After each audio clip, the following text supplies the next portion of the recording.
Hey everyone, Tactics here, and this week on the Dragonflight beta, we saw some pretty significant changes to player health and mob damage, which were both increased by a whopping 40%. We also got a blue post kind of discussing why these changes were put in place. So in this video, I'm going to be covering that as well as how it affects each tank spec, which for some can actually be a pretty drastic nerf, and also be providing some healing breakdowns of their various spells to help illustrate that point. May not be 100% accurate, but at least it'll give you a good idea. Before getting into the video though, just a reminder guys, if you find the content that I create helpful, useful in any way, please do hit that subscribe button. Currently only 21% of you guys watching the video are subscribed. It really does help me out and it's free to do. Plus, I'll love you forever, promise.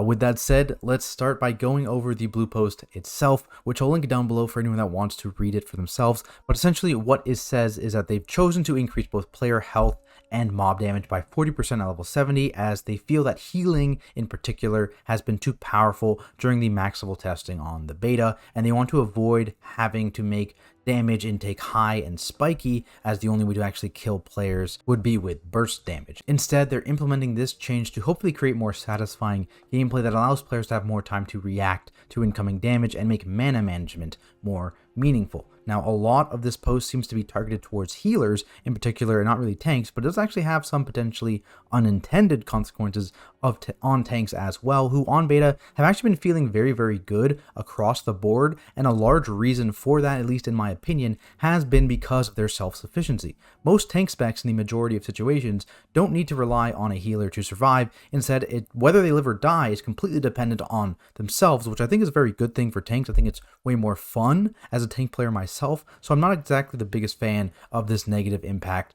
for tanks. Before actually diving into how each individual spec is affected, I want to spend some time discussing the various types of healing, particularly self-healing, that tanks actually do, and how these different forms of healing are affected by these changes to help just give you a better understanding. The first and most common type of healing is attack power based, or for healers, spell power based. These are just heals that do a set amount of healing based on your attack power, as it sounds, and they will scale as you gain eye level. These spells will heal more and more. They don't take into consideration what your current health is, what your damage intake is, just your attack power. These are the kinds of heals that are negatively impacted by this change. As for an example, before this change, say you had a healing spell that did 100,000 healing. Your health is 250,000. So after this change, that spell still does 100,000 healing, except now your health is not 250,000. Your health is now 350,000. So while the raw healing number remains the same, the actual percent of your HP that you are being healed for has decreased significantly. This is very similar to damage done based healing, which is essentially just the same thing as attack power based healing, just with some extra steps, but it follows the same rules as what I just mentioned. Then we have some forms of healing that are a bit less common. First, percent health based healing, which does exactly that. Again, it heals you for a flat percentage of your HP. This type of healing is completely unaffected by these changes. However, there's really only one tank spec where this type of healing makes up a significant portion of their self-healing anyways. Something maybe more tanks have access to is damage taken based healing, which just scales off your recent damage intake. And just like percent health based healing, it's also unaffected by these changes, since mob damage done was increased by the same percentage, 40, that player health was. So this will do the same thing as it did before the changes, exact same.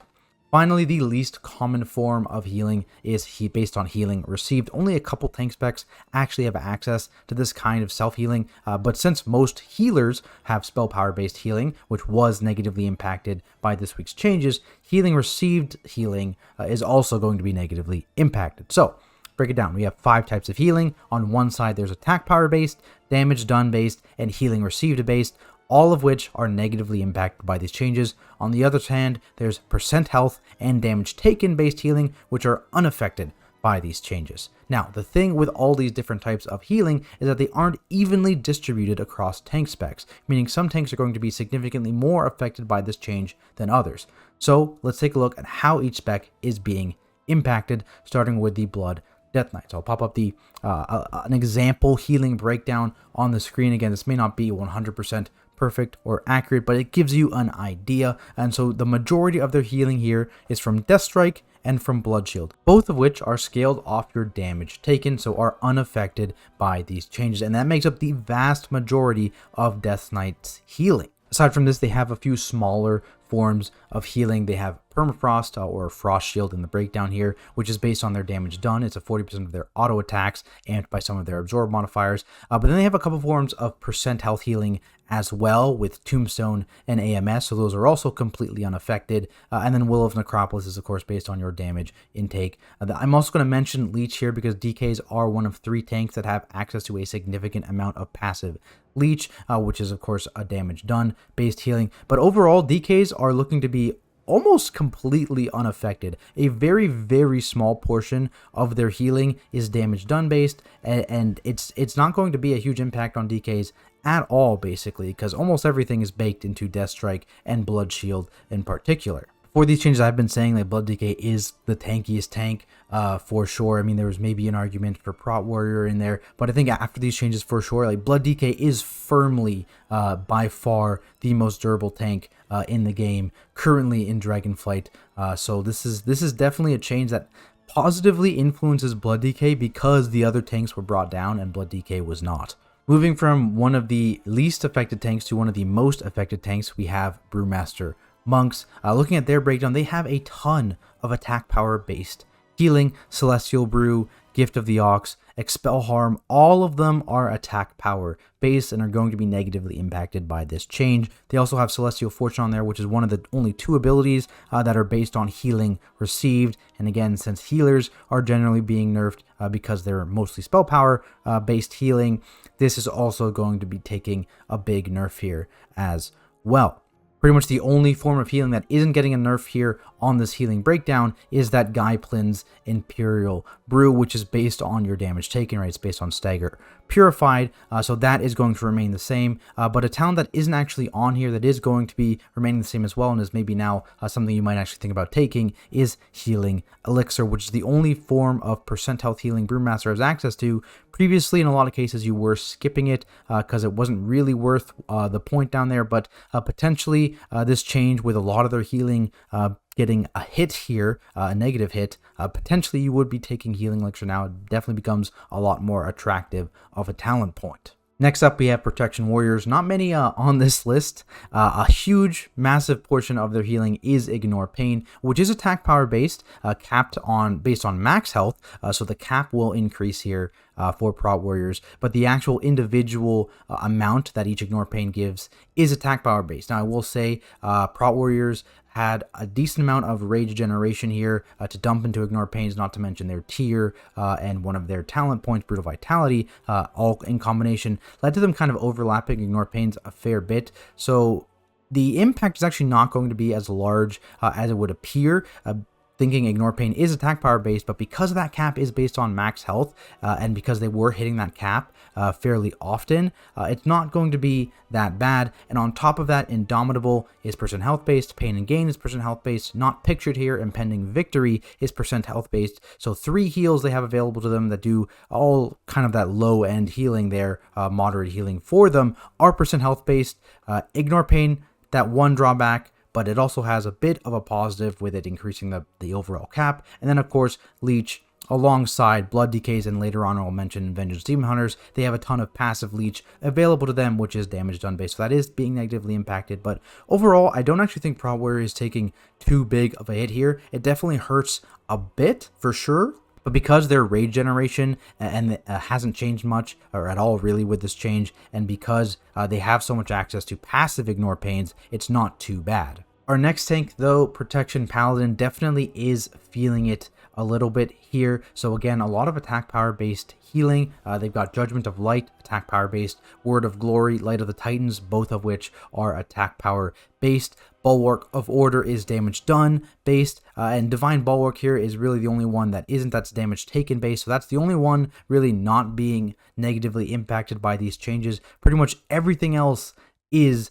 being negatively impacted, and that's going to be definitely rough for Protection Paladins. A massive portion of their healing, almost all of their self-healing, is being taken down a notch here, more so even than Brewmaster, honestly, especially because Brewmaster have that Healing Elixir option that they weren't really previously using before too much on the beta that they now can opt into. Prot Paladins don't really have anything like that, so I'm actually pretty worried here for Protection Paladins after this change. Then we have Guardian Druids, which have a lot of healing spells here. Note this was using like Resto Convokes and stuff, so that's why some of those abilities are on here.